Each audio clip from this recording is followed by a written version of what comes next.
والعاقبۃ للمتقین والصلاۃ والسلام علی رسول کریم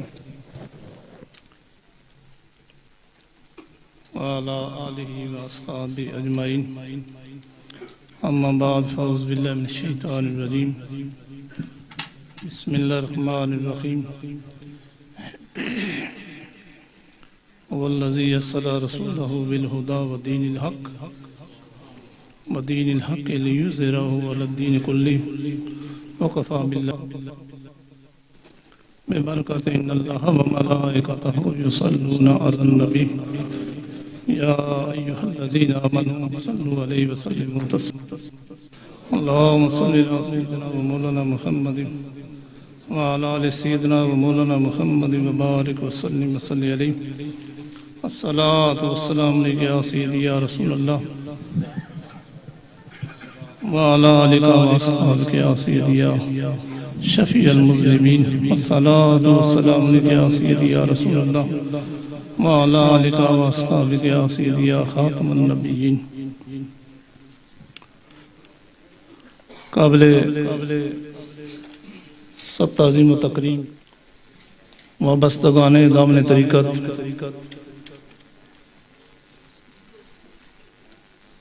اور سے پاک کی اس پاکیزہ محفل میں تشریف لانے والوں بزرگوں دوستوں عزیز ساتھیوں بالخصوص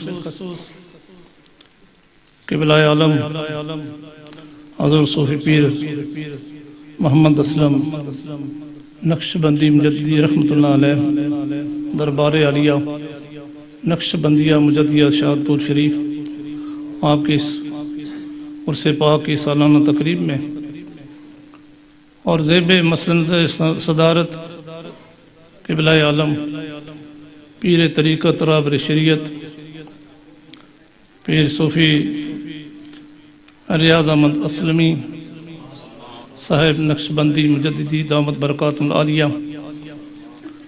اور اس محفل کے سرپرست پیر طریقت رابع شریعت قبلہ عالم پیر صوفی ارشد محمود اسمی صاحب دامت برکات العالیہ اور مجھے مدعو کرنے والے میرے مشفق اور مہربان جن کی ماں پر میں یہاں پر اس پاکیزہ مجلس میں حاضری کی سعادت نصیب ہوئی میرے مربی اور مشفق پیر طریقت خلیفہ عابد حسین صاحب دامت برکات العالیہ آج کی یہ پاکیزہ مجلس دو طرح سے منعقد ہے ایک تو محفل میلاد ہے اور دوسرا عرس پاک کی یہ تقریب ہے میں چند گزارشات اس حوالے سے آپ کے گوش گزار کروں گا کہ آخر یہ میلاد کی محافل کیوں منعقد کی جاتی ہیں آخر اس کا مقصد کیا ہے سیرت کی مجالس کیوں منعقد کی جاتی ہیں آخر کیا اس کا مقصد ہے اور عرس کیوں منعقد کیے جاتے ہیں میں آپ سے گزارش کروں کہ جہاں میلاد کی محفل کے اور بہت سارے مقاصد ہیں کہ حضور کی زندگی کے مختلف پہلوؤں کو اجاگر کرنے کے لیے اور سیرت کو بیان کرنے کے لیے وہاں پر سب سے بڑھ کر ایک مقصد محفل میلاد کا تاکہ بحیثیت امتی ہمارا قلبی اور روحانی تعلق اپنے نبی کے ساتھ مضبوط ہو جائے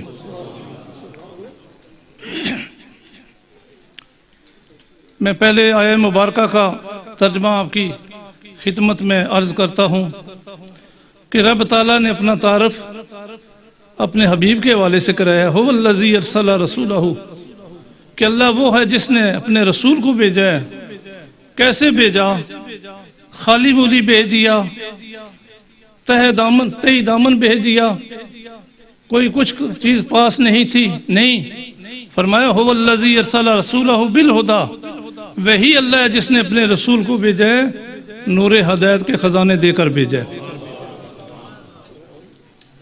اور دوسرا مقصد ودین الحق اور سچا دین دے کر بھیجا ہے نور ہدایت کے خزانے اور دین سچا دے کر بھیجنے کا مقصد کیا ہے؟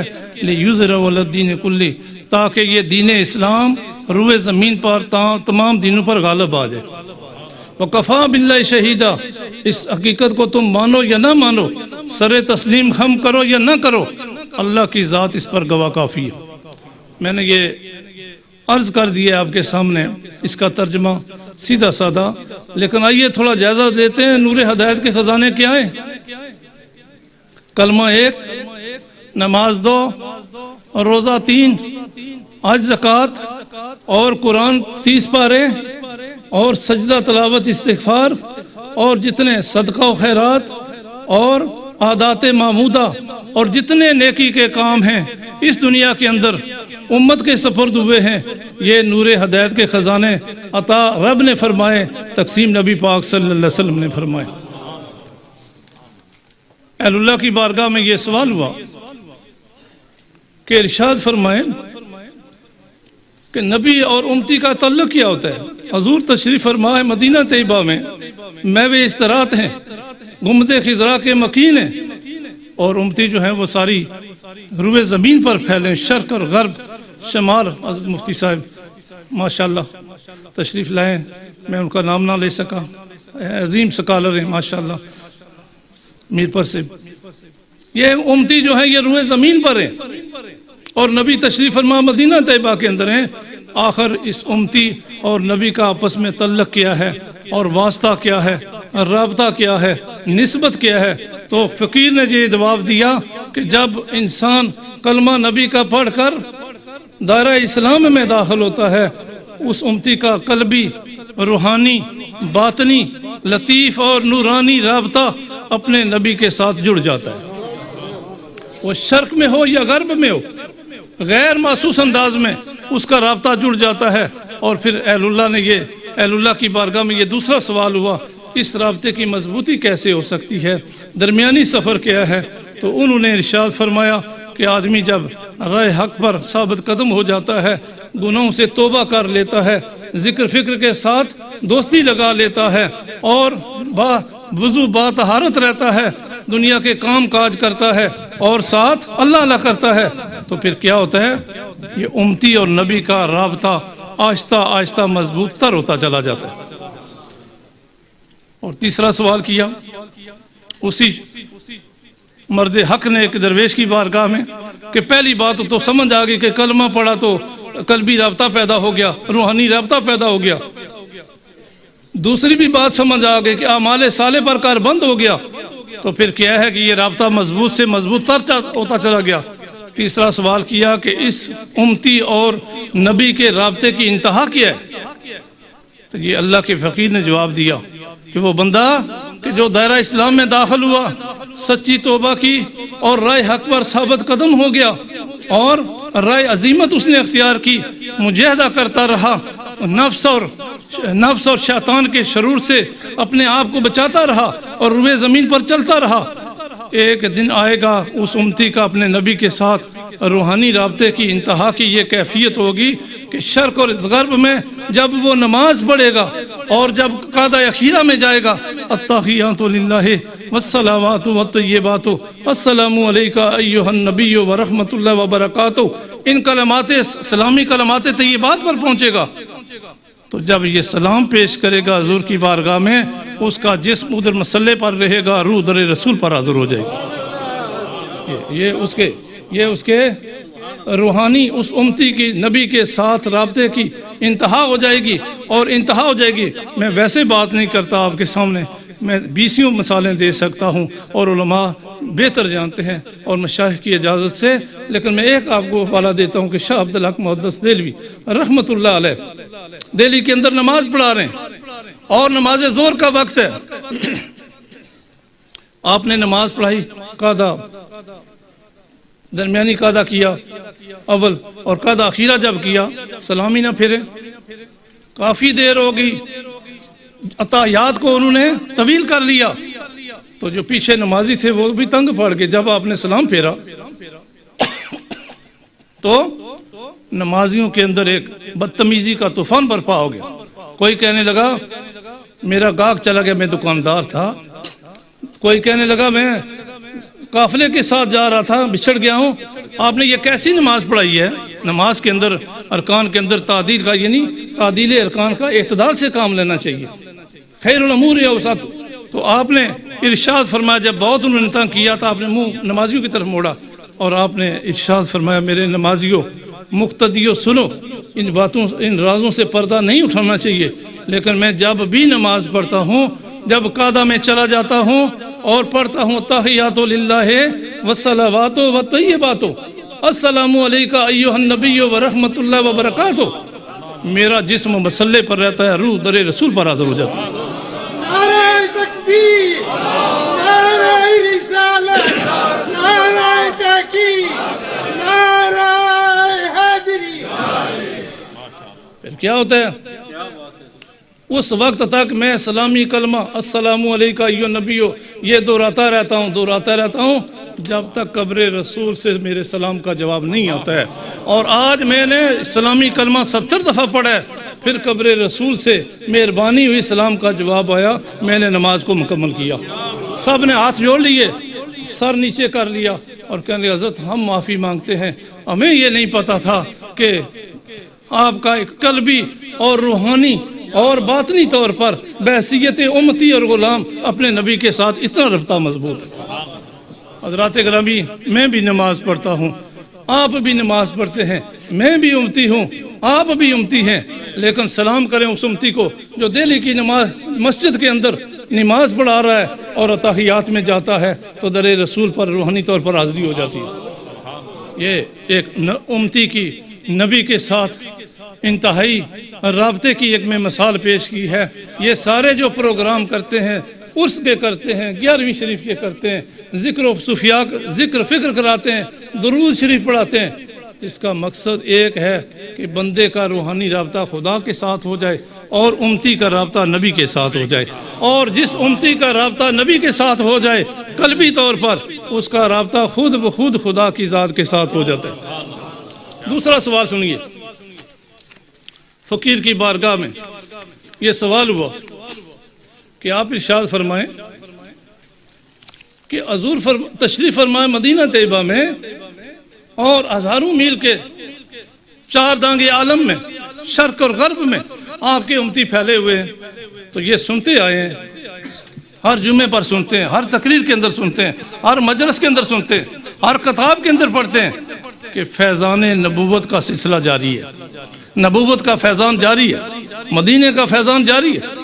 کوئی سیدھی سادھی ہمیں مثال دیں، کوئی سیدھا سادہ کلیہ بتائیں تاکہ ہم اس بات کو سمجھ جائیں کہ نبی کی ذات ایک ذات ہے اور امت کروڑوں اربوں میں ہے، تو سب کو یہ فیضان نبوت یہ کیسے پہنچ رہا ہے؟ دیکھو کتنا بڑا سوال ہے، کوئی کر سکتا ہے یہ سوال، اس کا کوئی جواب دے سکتا ہے؟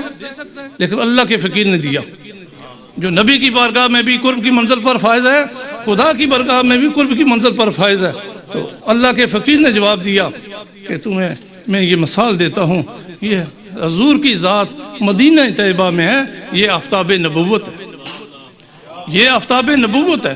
یہ دیکھو آسمان پر جو آفتاب ہے، اس کو دیکھو، اس سے نکلنے والی جو شعاعیں، جو کرنیں ہیں نورانی، وہ جب اس سے پھوٹتی ہیں تو کوئی آج دنیا کے اندر سائنسی دور میں پیمانہ ایجاد نہیں ہوا جو ان کرنوں کو پیمائش کر سکے یا کاؤنٹنگ کر سکے کہ ان کی تعداد کتنی ہے۔ تو یہ فیضان نبوت، آفتاب نبوت، جس طرح وہ آسمان کا سورج جب کرنیں بکھیرتا ہے، نور گراتا ہے، تو اس کی ہر کرن کی ایک سرا سورج کے ساتھ ہوتا ہے، دوسرا کرن کا سرا اس چیز کے ساتھ ہوتا ہے جس کو وہ روشن کرتی ہے زمین پر۔ اسی طرح آفتاب نبوت تشریف فرما مدینہ طیبہ میں ہے، اور آفتاب نبوت سے فیضان کی نورانی نکلنے والی کرنیں پوری کائنات میں بکھری ہوئی ہیں اور ہر امتی کے سینے کے ساتھ جڑی ہوئی ہیں۔ ہر آفتاب نبوت کی ہر کرن کا ایک سرا امتی کے سینے کے ساتھ، دل کے ساتھ وابستہ ہے، اور دوسرا سرا غیر محسوس، لطیف، نورانی کیفیت میں نبی کے ساتھ جڑا ہوا ہے۔ اور علامہ اقبال رحمۃ اللہ علیہ کی بارگاہ میں یہ سوال ہوا، کسی علامہ صاحب نے آ کر سوال کیا کہ حضرت اس بات کو ہم مانتے تو ہیں، لیکن آفتاب نبوت سنتے ہیں علماء سے کتابوں میں پڑھتے ہیں تو یہ بتائیں کہ یہ آفتاب نبوت کی یہ فیضان نبوت کی فیضان کی صورت کیا ہے؟ آپ نے ارشاد فرمایا تمہیں ابھی کوئی سمجھ نہیں آئی ہے؟ تیرے سینے کے اندر جو ایمان کی حرارت ہے اور جو تو صبح نماز پڑھ کر قرآن کھول کر قرآن کی تلاوت کرتا ہے، یہ فیضان نبوت کے باقی اور جاری ہونے رہنے کی علامت ہے۔ اور صبح جو وضو ٹھنڈے پانی سے کر کے نہ تو گرمی کو دیکھتا ہے، نہ سردی کو دیکھتا ہے، نہ بیماری کو دیکھتا ہے، نہ صحت غریبی امیری کو دیکھتا ہے، تو وضو کر کے نماز ادا کرتا ہے، جبین نیاز تو جھکاتا ہے اللہ کی بارگاہ میں، یہ فیضان نبوت کے باقی اور جاری رہنے کی سب سے بڑی دلیل۔ اگر نبوت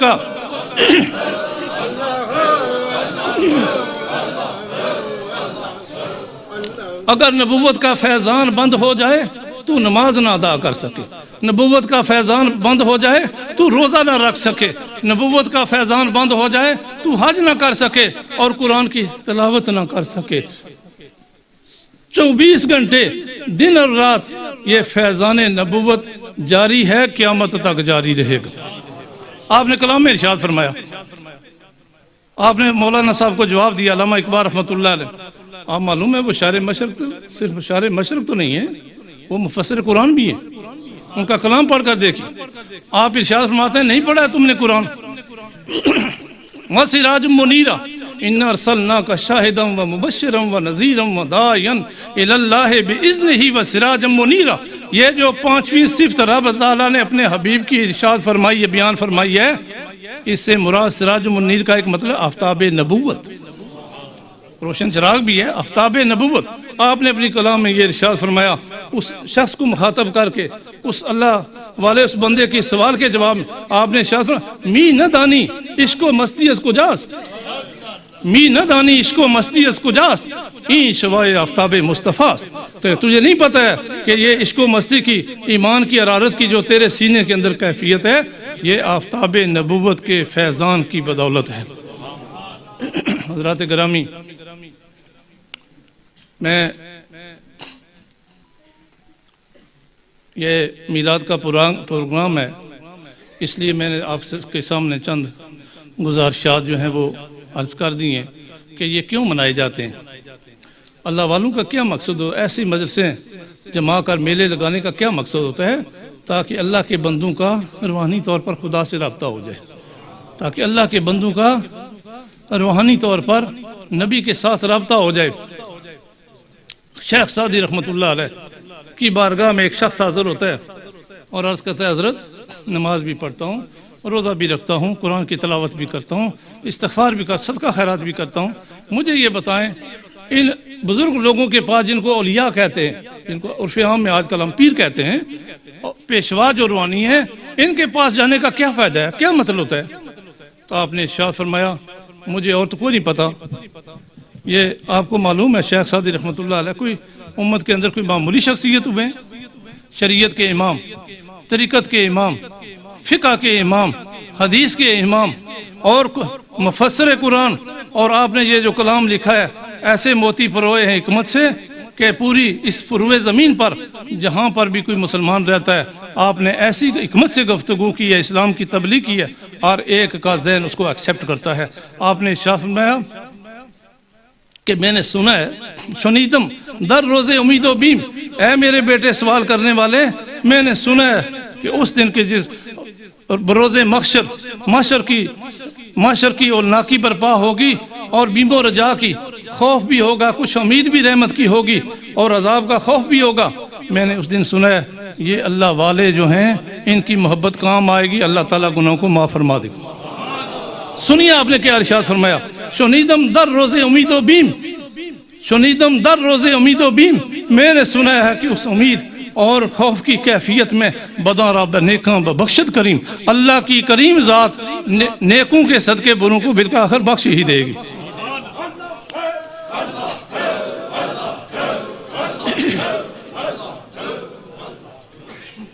یہ مولانا روم رحمۃ اللہ علیہ کی بارگاہ میں پہنچتا ہے ایک شخص، کہتا ہے کہ نماز روزہ کرو، شریعت مل گئی ہے، قرآن پڑھو، نماز پڑھو، پابندی کرو، تو پھر یہ نیک لوگوں کے پاس جانے کا آپ نے ارشاد فرمایا اکیلے اکیلے سارے کام نہ کرو، ساتھ دشمن بھی لگا ہوا ہے دائیں بائیں، اس طرح ہے صوبتے سالے تورا سالے کند، صوبتے تالے تورا تالے کند، اے میرے بیٹے نیک لوگوں کی صحبت اختیار کرے گا تو بھی نیک بن جائے گا، اور برے لوگوں کی صحبت اختیار کرے گا تو بھی برا ہو جائے گا۔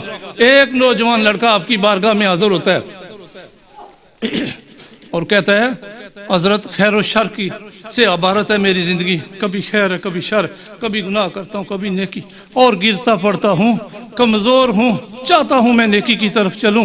تو آپ ارشاد فرمائیں کہ میں کیا کروں، میں پریشان حال ہوں، جیسے ہم بھی پریشان ہوتے ہیں۔ آپ نے ارشاد فرمایا کہ میں تجھے بتاتا ہوں تو کمزور ہے، خیر و شر کے درمیان چل رہا ہے، تو میں تجھے بتاتا ہوں کہ جو یہ پتھر پڑا ہوتا ہے رستے میں، جو ہر بندے کی پیروں کی ٹھوکر بنتا ہے، اس کو جب کسی کارگر کے ہاتھ میں یہ پہنچتا ہے پھر پتھر نہیں رہتا، یہ ہیرا بن جاتا ہے۔ آپ نے ارشاد فرمایا گر تو سنگے خارا و مرمر شوی، گر تو سنگے خارا و مرمر شوی، اگرچہ تو کوئی بیکار پتھر ہے، سنگے راہ ہے اور ٹوٹا ہوا پتھر پڑا ہوا ہے، ٹھوکریں کھانے والا ہے، گر تو سنگے خارا و مرمر شوی چوب صاحب دل رسی گوہر شوی، کسی صاحب دل کی بارگاہ میں پہنچے گا تو قیمتی موتی بن جائے گا۔ یہ بزرگوں نے نچوڑ نکال کر شریعت سے، قرآن اور حدیث سے یہ موتی ہمارے پاس رکھے ہیں، اس لیے تاکہ امت کی رہنمائی ہو جائے۔ حضرات گرامی، ہر انسان یہ چاہتا ہے میں نیک انسان بن جاؤں، قلبی طور پر خدا سے محبت کروں، میرا سینہ صفا ہو جائے، میری کوئی زندگی بن جائے، لیکن دستور یہ بتایا گیا ہے، صوفیاء نے یہ ارشاد فرمایا کہ اللہ کی تو محبت چاہتا ہے تو قاعدہ یہ ہے کہ جس چیز کی محبت دل کے اندر ہوتی ہے زبان اسی کا ذکر کرتی ہے، یہ قاعدہ ہے، دستور ہے۔ گھوڑے کی محبت ہے دل کے اندر، دوست کے ساتھ گھوڑے کی گفتگو، غیر کے اپنے کے ساتھ گھوڑے کی گفتگو، غیر کے ساتھ گھوڑے کی گفتگو، اٹھتے بیٹھتے چلتے پھرتے، اور ارشاد فرمایا کہ جس کی محبت دل کے اندر ہو اسی کا ذکر زبان پر کثرت سے رہتا ہے، جس کے دل میں خدا کی محبت جگہ کر جائے اس کی زبان کبھی بھی اللہ کے ذکر سے غافل نہیں ہوتی۔ اندر داخل ہوتا ہے، جوتا ٹوٹا ہوا ہے، امامہ بوسیدہ ہے، کپڑے پھٹے ہوئے ہیں، جب آپ نے نگاہ اٹھا کر دیکھا تو کیا دیکھتے ہیں کہ چہرہ اس طرح روشن ہے جس طرح چودھویں کا چاند ہوتا ہے۔ دل میں محسوس ہے یہ کوئی اللہ کا بندہ ہے، آخر بٹھایا چادر پر، احترام سے فقیروں اور پیروں کی احترام کا اب نتیجہ دیکھو، چادر بچھائی بٹھایا، پانی رکھا آگے، اور سب سے خوبصورت انگور کا خوشہ توڑ کر آپ کی خدمت میں پیش کی، اور فقیر نے وہ انگوروں کا خوشہ کھایا، پانی پیا، اور اپنی اس چادر کے کونے سے سوکھے ہوئے روٹی کے ٹکڑے دو عنایت فرمائے اور فرمایا بیٹے یہ کھا لو۔ آپ نے منہ میں ڈالے، وہ منہ میں نہیں جا رہے تھے، بگوتے رہے، تھوڑا اس کو کرتے رہے، آہستہ سے فقیر باہر سے باہر ہو گیا۔ جب وہ الگ سے نیچے گئے روٹی کے ٹکڑے، وہ روٹی کے ٹکڑے نہیں تھے، تندور کی روٹی کے ٹکڑے نہیں تھے، وہ نور کی روٹی کے ٹکڑے تھے۔ باطن منور، دل دنیا سے اچاٹ، خدا کی محبت غالب، دل مچلنے لگا، روح اللہ کی محبت میں پھڑکنے لگی، اور شام سے پہلے وہ باغ آپ نے خیرات کر کے راہ حق پر گامزن ہو گئے۔ لمبی داستان ہے میرے دوستوں، میرے بزرگوں، عزیزوں، لیکن جب آخری وقت آتا ہے کس کو معلوم نہیں ہے، 90,000 اور لاکھوں کی تعداد میں ہندوستان کے اندر لوگوں کے سینوں کو نور ایمان سے منور کرنے کے بعد آپ نے فقراء، درویش، علماء درگاہ پر موجود ہیں، آپ نے ارشاد فرمایا میں ذرا حجرے میں جاتا ہوں، ادھر ہی انتظار کرو۔ تشریف لے گئے، ایک دن واپس نہیں آئے، دوسرے دن واپس نہیں آئے، تیسرے دن ساتھیوں نے کہا کہ کیا وجہ حضرت باہر نہیں آئے، معلوم کرنا چاہیے۔ المختصر دروازہ توڑا گیا، دیکھتے ہیں حضرت خواجہ اجمیری، معین الدین چشتی اجمیری، نائب رسول فی الہند، مسلح پر دراز ہیں، منہ طرف خانہ کعبہ شریف اور اللہ کو پیارے ہو چکے، اور یہ پیشانی پر یہ عبارت لکھی نورانی سبز رنگت میں، ھذا حبیب اللہ ما تفیہ باللہ، یہ اللہ کا پیارا تھا، اللہ کی محبت میں مر گیا ہے۔ اور مولا علی شیر خدا رضی اللہ تعالیٰ عنہ اس حدیث کے راوی آپ ارشاد فرماتے ہیں، حضور نے ارشاد فرمایا من مات فی العشق فہو شہید، جو اللہ کی محبت میں مر جائے اللہ اسے شہادت کا رتبہ عطا فرماتا ہے۔ تو صوفیاء نے یہ ارشاد فرمایا، یہ سرے راہ زندگی کے موڑ پر تجھے کوئی کسی سے کامل سے واسطہ پڑ گیا، تیرے دل کو خدا کی محبت کا نور مل گیا، فابیا اگر ایسا نہیں ہوتا ہے، کروڑوں میں سے ایک ہی ساتھ ہوتا ہے، تم کسی کامل کے دامن تھامو اور زبان پر اللہ کا ذکر کثرت سے کرو۔ جس کا ذکر کثرت سے کرو گے ایک نہ ایک دن یہ ذکر کا نور تیرے دل کی گلی میں اتر جائے گا، اور اللہ تجھے یہ سعادت عطا فرمائے گا کہ پھر تیرے دل کی دنیا جب اللہ کے ذکر کے نور سے آباد ہو جائے گی، پھر تو زبان بند بھی رکھے دل تیرا اللہ کا ذکر کرے گا، اور اس دل کی گلی سے یہ اللہ کے ذکر کا نور گزر کر جب تیری روح پر مسلط ہو جائے گا، تو روح کوئی سینے کے اندر تو نہیں ہے، کوئی دماغ کے اندر تو نہیں ہے، یہ سر سے لے کر پاؤں تک، ناخن سے لے کر سر کے بالوں تک، کھال کے اندر، ہڈی کے اندر، رگ کے اندر، جوڑ کے اندر یہ روح موجود ہے۔ اور مولانا روم رحمۃ اللہ علیہ نے یہ ارشاد آپ سے پوچھا گیا کہ فرمائیے یہ روح کہاں ہے، یہ روح کا مقام کہاں ہے اس جسم کے اندر، پیکر خاکی کے اندر؟ تو آپ نے ارشاد میں قرآن نہیں پڑھا، یسالونک عن الروح قل الروح من امر ربی، کیوں سوال کرتے ہو، یہ تو امر ربی ایک راز ہے۔ انہوں نے ہاتھ باندھے، حضرت کچھ تو سمجھے تھوڑا سا، آپ نے فرمایا تن ز جان، جان ز تن مستور نیست، تن ز جان، جان ز تن مستور نیست، لیک کسرہ دیدے جان دستور نیست۔ جسم اور روح کے درمیان کوئی پردہ عائل نہیں، کوئی سطر نہیں، لیکن اس جسم اور روح کے رشتے کو بیان کرنے کے لیے اللہ نے قانون ہی نہیں بنایا۔ تو وہ جو اللہ کا بندہ جب اللہ کے ذکر کے راستے پر چلتا ہے، لسانی ذکر کی برکت سے اللہ تعالیٰ اس کے دل کو ذکر کا نور عطا فرماتا ہے۔ جب ذکر کے نور سے اس کا دل بھرپور ہو جاتا ہے، دن ہو یا رات، سفر ہو یا حضر، بیماری ہو یا صحت، امیری ہو یا غریبی ہو، اور آخری لمحہ تک نزا کی کیفیت کا طاری ہو، وہ بندہ خدا جس کے دل پر اللہ کے ذکر کا نور مسلط ہے، اس کی زبان اللہ کے ذکر سے باز نہیں آئے گی۔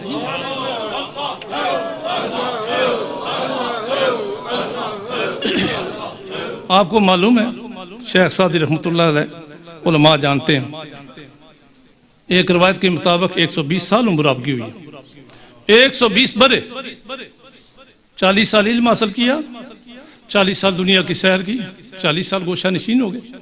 یہ جو ملتی ہیں کتابیں گلستان سعادت، بستان سعادت، کریمہ وغیرہ، اور بھی آپ کی بہت ساری کتابیں تھیں، تو وجود کمزور ہو گیا، نحیف ہو گیا، اعضائے رئیسہ جواب دے گئے، بالکل کمزور ہو گئے، یہاں تک کہ اس طرح دراز ہیں، چارپائی پر صاحب فراش ہیں، لیکن پھر بھی ساتھیوں کو کہتے ہیں مجھے وضو کراؤ، پھر بھی کہتے ہیں ساتھیوں کو مجھے وضو کراؤ، اور جب دراز ہو جاتے ہیں پھر بھی یہ اونٹ ہلتے ہیں، کچھ پڑھتے ہیں۔ تو ایک ساتھی نے کہا حضرت ساری زندگی اللہ اللہ کرتے رہے ہو، ساری زندگی سجدے کرتے رہے ہو، قرآن کی تلاوت کرتے رہے ہو، اور سفر ازر میں اللہ کو، اب آپ کی صحت اتنی کوئی بہتر نہیں ہے، تو لہذا تھوڑا سا آرام فرماؤ۔ تو آپ نے کیا ارشاد فرمایا، سنیے، آپ نے ارشاد فرمایا کہ جب تک اس سادی کی منہ کے اندر یہ زبان حرکت کرتی رہے گی، اس وقت سادی کے منہ میں النے والی زبان پر درود نبی پر پڑھا جاتا رہے گا۔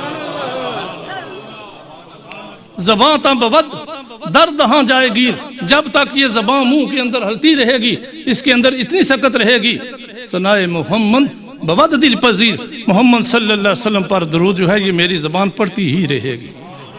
اس کی وجہ کیا ہے؟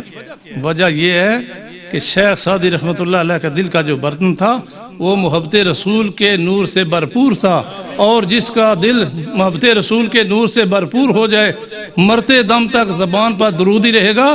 قبر کے اندر درود کی کیفیت میسر ہوگی، قبر سے جب بروز محشر اٹھیں گے اس اولناکی کی کیفیت میں، وحشتناک کیفیت میں، اس اللہ کے اس نیک بندے عاشق نبی کی زبان پر نبی پر درود پڑھتے پڑھتے اٹھے گا۔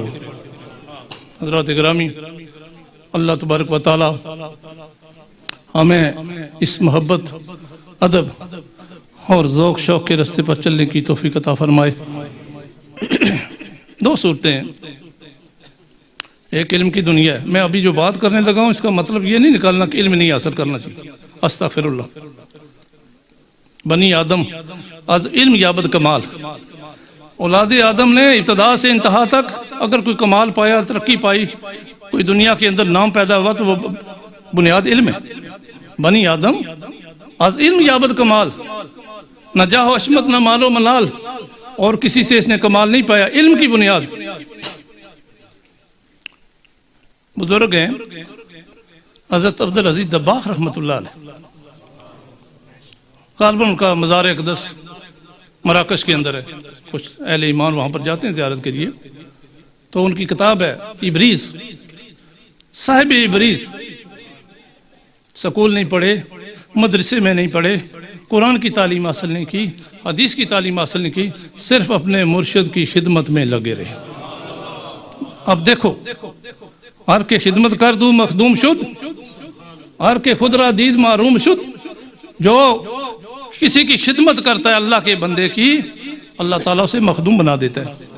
اب حضرت عبدالعزیز دباغ رحمۃ اللہ علیہ کے مخدوم بنتے دیکھیں. عبادت زیادہ نہیں تھی، روزے زیادہ نہیں تھے، فرائض بات کی ضرور پابندی تھی. خدمت کرتے کرتے حضرت اس دنیا سے تشریف لے کے، پیر صاحب جو تھے رحمت اللہ، وہ تشریف لے کے تدفین کی، جنازہ پڑا، قبر بنا دی، مال مویشی سنبھالے، گھر کا کام کاج کیا. ان کی اہلیہ تھی، بیوی جو ان کی ماں لگتی تھی، اور بچیاں تھی، بچہ نہیں تھا. خدمت کرتے رہے. تھوڑے عرصے کے بعد بچیوں کی شادی ہو گئی، اور مزید تھوڑا عرصہ کے بعد اہلیہ محترمہ نے بھی دوسری جگہ شادی کر لی، ابھی عمر تھی. تو آپ کہنے لگے دل میں اب ادھر بیٹھ کر کیا کروں؟ میرے حضرت صاحب کی بیوی جو میری ماں لگتی تھی، اور ان کی بچیاں جو میری بہنیں لگتی، شادی ہو گئی ہے، تو میں ادھر بیٹھ کر کیا کروں؟ تو وہاں فیصلہ کیا کہ ابھی گھر چلتے ہیں، پچھلے اپنے وطن میں چلتے ہیں. تو دعاشا کر کے جب اس گھر سے نکلے حضرت عبدالعزیز دباغ رحمۃ اللہ، تھوڑا سا کوئی فلانگ فاصلے پر گئے تو پیچھے سے اس طرح کشش ہوئی جیسے کسی نے ہاتھ سے کھینچا، چٹکا لگا. کہنے لگے یہ کیا ہو گیا مجھے؟ وہاں سے پلٹے، دوبارہ قبر اپنے پیر کی قبر پر آ گئے. یہ دیکھو نا، جو ہم بعض دفعہ یہ خیال آتا ہے یہ قبر کے اندر سے فیض کیسے ملتا ہے. دیکھو فیض ملتا ہے کہ نہیں ملتا ہے. یہ یاد رکھو، پیر نہیں مرتا ہے. یہ صوفیاء کا قول ہے، پیر نہیں مرتا ہے. پیر کی بیعت قیامت تک نہیں ٹوٹتی ہے، کیونکہ وہ پیر کے ہاتھ میں نہیں ہوتی ہے، پیر کے ہاتھ میں ہوتی ہے. اور بارگاہ رسالت مآب صلی اللہ علیہ وسلم تک اس کا سلسلہ ہوتا ہے، یہ رابطہ ہوتا ہے.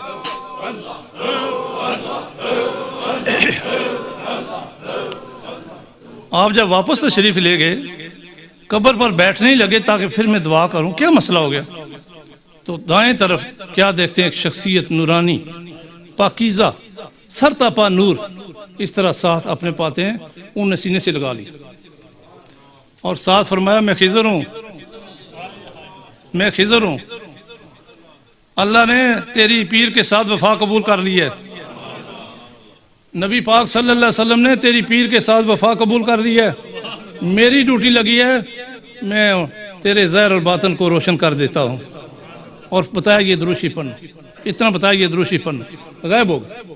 حضرت عبدالعزیز دباغ رحمۃ اللہ علیہ گھر کی طرف چل پڑے تو سامنے چہرہ کرتے تو شمال نظر آتا، ادھر منہ کرتے جنوب نظر آتا، دائیں کرتے مغرب نظر آتا، بائیں کرتے تو مشرق نظر آتا.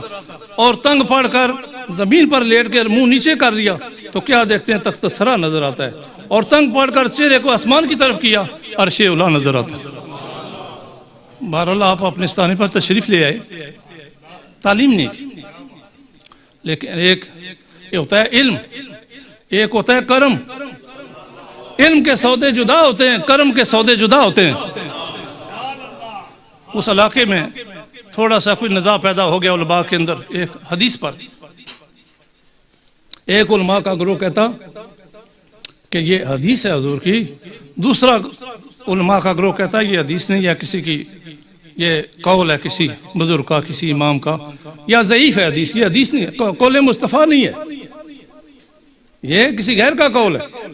تو جب جھگڑا پیدا ہوا تو جو دانا لوگ تھے، دانشمند نے کہا کہ جھگڑا مت کرو، لڑائی مت کرو، چلتے ہیں حضرت عبدالعزیز دباغ رحمۃ اللہ علیہ کے پاس. لیکن یہ ویسے نہیں کہا انہوں نے. رب نے قرآن میں ارشاد فرمایا فَاسْأَلُوا أَهْلَ الذِّكْرِ إِن كُنتُمْ لَا تَعْلَمُونَ. جس وقت کسی مسئلے کا کوئی حل نہ نکلے چلتے چلتے اہل ذکر کی بارگاہ میں جاؤ، وہاں سے جواب ملے گا. یہ قرآن کا حکم ہے. جب وہ گروہ دونوں پہنچے تو آپ نے تو اللہ سے لو لگائی ہوئی تھی اور بارگاہ رسالت مآب صلی اللہ علیہ وسلم کے حضوری تھے. آپ نے شاہ میں کیا بات ہے؟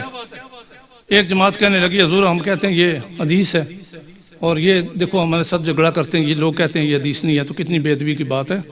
تو وہ دوسرے کہنے لگے جی کہ کوئی سند نہیں ہے ان کے پاس، اس لیے ہم کہتے ہیں یہ حدیث نہیں ہے حضور کی، تو یہ کسی امام کا قول ہے.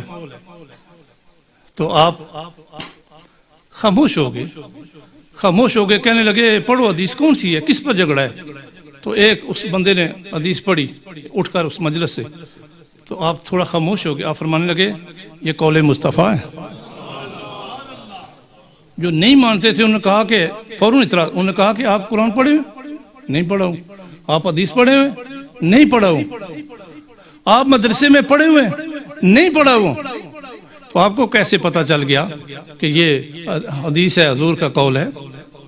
ایک نے ضد سے اٹھ کر ایک نے قرآن کی ایک آیت پڑھی. دیکھیں نا، جس بندے نے قرآن ہی نہ پڑھا ہو تو اس کو سامنے پڑھو، عربی کوئی جملہ پڑھو تو نہیں پتہ چلے گا یہ قرآن ہے یا حدیث ہے. کیا خیال ہے آپ کا؟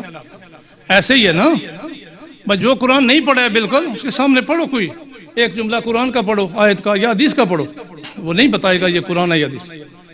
تو ایک نے ضد سے اٹھ کر کلام پڑھا، آیت قرآن کی پڑھی اور پوچھا یہ میں نے کیا پڑھا ہے؟ آپ نے فرمایا یہ قول خدا ہے، یہ فرمان خدا ہے. انہوں نے کہا نہ آپ نے حدیث پڑھی ہے نہ قرآن پڑھا، یہ کیسے آپ جواب دے رہے ہیں کہ کہتے ہیں یہ قول مصطفیٰ. آپ نے ارشاد فرمایا تم تو زبان سے الفاظ پڑھتے ہو، تم حدیث کے جملہ جو ہے وہ تلفظ کرتے ہو، الفاظ پڑھتے ہو. جو ہی تم حدیث پڑھتے ہو اور جملہ تلفظ کرتے ہو تمہارے منہ سے میں دیکھتا ہوں نور مصطفیٰ خارج ہوتا ہے، مجھے پتہ چل جاتا ہے یہ قول مصطفیٰ ہے.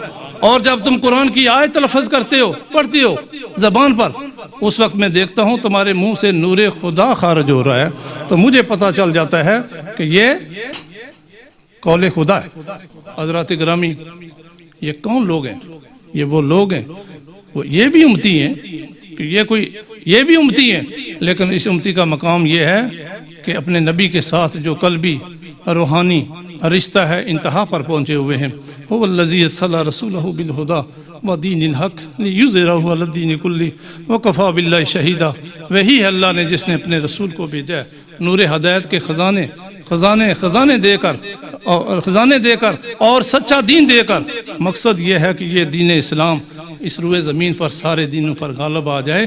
جب رب کی ذات یہ خبر دے رہی ہے قرآن میں کہ یہ دین سارے دینوں پر غالب آ جائے گا تو پھر اس میں شک کیا ہے؟ بالآخر یہ دین غالب آ جائے گا. وَقَفَى بِاللَّهِ شَهِيدًا. مانو یا نہ مانو اللہ کی ذات اس پر گواہ ہے. اللہ تبارک و تعالی میری اور آپ کی حاضری درجہ قبولیت عطا فرمائے اور اس کے صدقے اللہ تعالی ہمارے صغائر اور کبائر گناہ کو معاف فرمائے. وما علینا الا البلاغ.